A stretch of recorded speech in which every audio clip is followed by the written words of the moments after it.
What's going on, guys? Dan with PC Tech Hustle coming at you with another video, and today I got for you guys a CPU cooler that I got from AresGame. Now, since I have pretty positive things to say about their power supply review, which I did a couple videos back, and they were kind enough to send this product on over to me, I figured let's go ahead and take a quick first look, unbox it, throw it onto a system, and see if it is a budget cooling option for you guys. So let's get cracking into that, coming at you right now.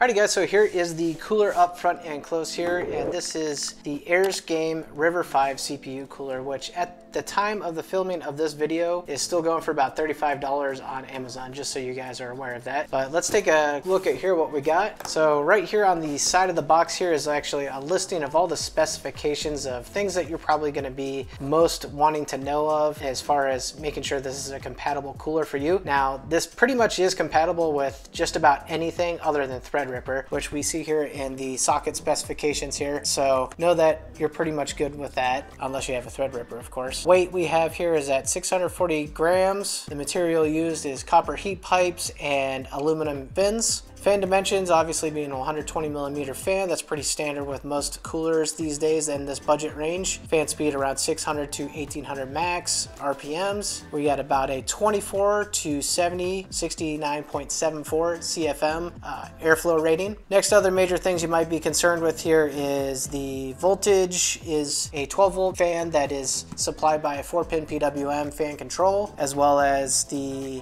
noise that we are expected to be operating at is at a max of, it looks like, about 31.6 dBm. So I would say nothing outstandingly unordinary about that. So let's get into the box here and see what we got. All right, so opening it up here, we just got a tab out back, and we'll open up the top here. And right up top here, we have a free gift statement for an RGB mouse pad. So pretty cool that AresGame is also willing to include something like that. Additionally, here we have the instruction manual. So let me move the main box off to the side here. Alrighty, and here is the instruction manual for those that will probably, I would say, definitely use it, so that way you're installing the part correctly. But very nice feel to this instruction manual. There's definitely some higher quality investment into the instruction manual here, being that it's nicely and well laid out with good pictures and color. So very cool to see that.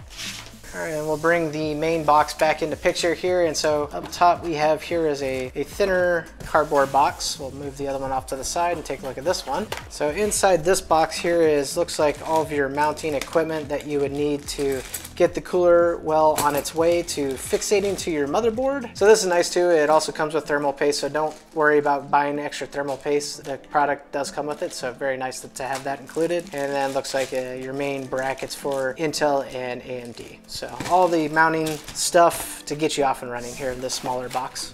All right, and bringing the main box back into picture here, we have a piece of foam here that's sitting on top, and we've got the fan. So we'll talk about that real quick. So good feel to this fan, feels pretty rigid, doesn't have a very cheap feel to it at all. We have the AresGame logo on the fan hub. It has these translucent blades that you typically see in most RGB fans to kind of disperse the lighting a bit better, as well as looks like the only lighting zones are probably within the hub, which is fine. We have nice rubber dampeners installed on both sides of the fan, so that's nice. So you can mount the fan either direction and have that noise and vibration dampening. And then looking here at the bottom of the fan, here we have two cable leads coming off of it. So here is your power PWM 4-pin that you plug into your motherboard CPU junction to get power and PWM control, as well as an RGB cable. It looks like it splits to a male or female, so you can plug that into another RGB controller, which actually AresGame does sell separately, unfortunately, but it is a controller which I'll put up here on the screen that allows you to control specifically AresGame RGB components. Or you could, looks like you could plug this into your motherboard and control it with RGB software such as like AuraSync or RGB Fusion, something like that. So you got plenty of options for connectivity here. All right, then next, the last thing looks like is we're gonna pull off this other foam piece here. I do like they have these pieces separated with foam, so that way you don't have things banging around inside this box. So another extra quality feel to the product here, right? And lastly, we got inside the box, which that is the last bit. All right, so here is the tower itself, and very nice look. I definitely love the matte black finish and the brushed aluminum kind of look on top. So up top here we have 5 heat pipes and our AresGame logo up top. This does kind of feel like that's plastic up top, but it's just a trim item, so no big deal. But we have all matte black fins here, even through the copper heat pipes, which is nice. So speaking of copper heat pipes, there we have the copper heat pipes exposed here, which you want to take this sticker off before installing. Obviously, make sure you take that guy off, but there we go. There's a nice close look of the copper heat pipes and where you will be mounting that to your CPU socket. Alrighty guys, so there was the unboxing and quick first look of the product, and I had to say it's got a pretty good quality feel to it, so I can't imagine cooling performance lacking anywhere either. So what more to be said than with that is I'm gonna go grab a motherboard, we're gonna get it mounted, take you through a quick little montage of that process, and then we'll see how well this sucker cools. So let's get cracking into that.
Alrighty guys, so we are powered up, got the cooler installed. As you can see, it's running just fine, but interestingly enough, actually there is no RGB going on, which I thought was kind of interesting, thinking that, well, since I don't have any control, it'll just default to some type of like color spectrum cycle or something like that, but actually nothing is running right now. So I don't know if it's either a dead fan or we actually do have to have some type of RGB plug-in with these cables here, whether it be through the motherboard or through the controller that I mentioned before. I guess not a big deal. It's a good thing that I guess we are discovering this and I'm sharing that with you. But what I think I'll probably do is I'll connect the fan up to a motherboard header I have on my main rig just to see if it lights up, to be able to clarify that for you guys. But aside from that, cooling performance is top notch here. Now, this is a pretty low budget system, but not something that I would say that's extremely out of the ordinary for mainstream systems, like budget oriented systems, stuff like what my channel is about. But this is a Ryzen 1600 first gen Ryzen, so it doesn't pull a ton of heat. So actually it does pretty well with even a Spire cooler. This would be just more for, you know, looks at this point, but it does show how well this thing does cool, because we are running an IDA 64 stress test and it's been running for a solid almost an hour now, and I haven't spiked up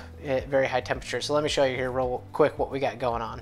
All right, as you can see, and just get my camera here close, we are in Ryzen Master running at 48C. We can see here is the timeline of the test that's been running. As you can see, very stable around the same temperature. And just to confirm, we are running at max. So we are at around 3.4 gigahertz and 100% core clock. So this cooler definitely shows and shines in a budget world. You can definitely get some really cool temperatures, or if you have a higher power draw system, this could potentially be a pretty decent budget cooling solution that I actually did go and check that although it looks like the Hyper 212 in a design SKU type of way, it does have one more heat pipe, which would help draw away heat from the IHS from the processor. So you might be able to get a bit better cooling performance on this guy versus a Hyper 212, which actually costs about the same price. So feature wise and cooling performance, looks like you're potentially getting a little more here. I think one more test what I'm going to do here is to prove out what's going on with the RGB fan here, why it's not illuminating, is I'm going to plug it into a RGB header on my motherboard on my main rig just to show you guys, to show you that it works. So that it, again, would be good to verify, so that way you guys know if you want RGB control and you don't have a motherboard like this one that doesn't have any RGB headers or control, you can at least buy the controller that you can get from AresGame for another 15 bucks. And yeah, it does add a bit of a substantial cost to the cooling solution, but you at least know that you can get some type of control, or at any level you just know that, well, you're not going to have it and you can maybe put on like a Noctua fan or something like that. Alrighty guys, so here is your confirmation that you can indeed get the fan illuminated, but there is a slight drawback to that because you actually have to use a controller that I mentioned before that you can purchase separately through AresGame on Amazon or through any other vendor outlet, but also you have to have that distinct power going to the ARGB 5-volt cable. So I guess that is to be expected since there are two separate cable leads coming off of it, one for PWM fan speed and one for RGB color. So right now I got my daughter actually cycling through colors, as you can see there, and we might have had a couple different color changes, and she's actually doing that through RGB Fusion. So that's another good thing here to note, that the fan does appear to be pretty compatible with some RGB softwares out there, RGB Fusion being a big one. So I'd imagine if we're compatible here, we're probably going to be compatible with most others. So just keep that in mind. If you're wanting to have RGB on your cooler, know that you're going to have to spend a little more if you don't have RGB headers already on your motherboard. If you do, then you're completely fine. So just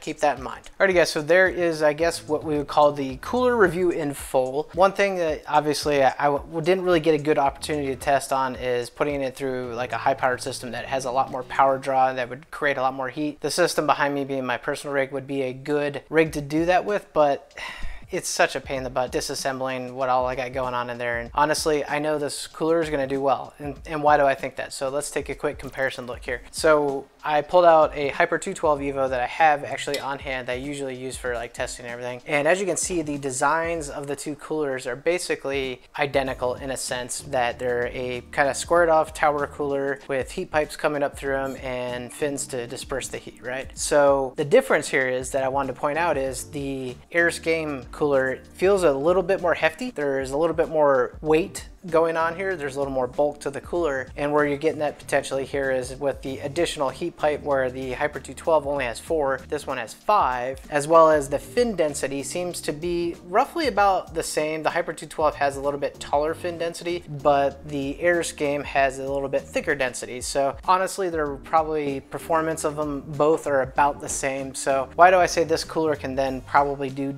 decently well in a mid to high end powered system? Well, as we saw in one of my other videos, the Hyper 212 performed just fine cooling off a very hot 3600 Ryzen 5 chip. So, and if we look at the design cues and what all really is different about these coolers, honestly, hardly almost nothing. So we can expect, I would say, within the same reasonable amount of cooling capacity. So a couple other things here too, as you might notice, I took off the top trim piece here, and it is indeed, as I theorized, it's plastic.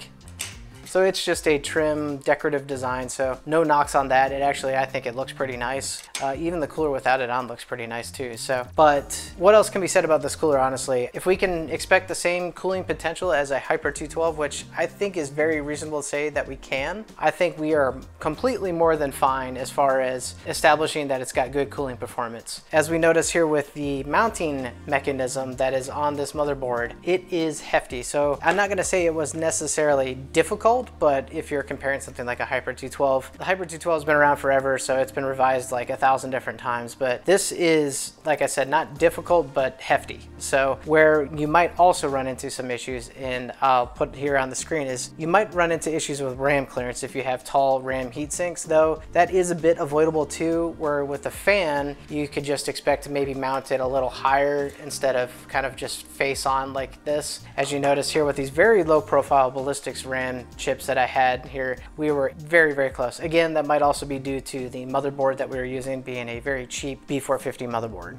So what else can be said here is I think this cooler really just, you know, it ticks all the boxes as far as what I'm concerned with in a cooler. I'll put that Hyper 212 out of the way now. And it, you know, it looks great. It should perform great. As we can see here, it kept this, even though low power system, extremely cool. The mounting mechanism is not overly complicated, though you might run into some small interference or gotchas here, but honestly, that's to be expected with all large air coolers like this anyway. And it's got some neat features too, where we can plug in an RGB fan and get some cool looks too. So guys, if you like this video, make sure you do the YouTube thing, right? Give me a like if you enjoyed this content. Let me know if this cooler is something that hopefully my video at least showed you a little bit about it and makes it a potential buying opportunity for you guys. If you are looking to buy this cooler, I have a link to that in the description down below that you guys can go check out. But other than that, if you made it this long in this video, then I'd like to say thanks for tuning into this one. I appreciate your time, and I'll catch you guys in the next one.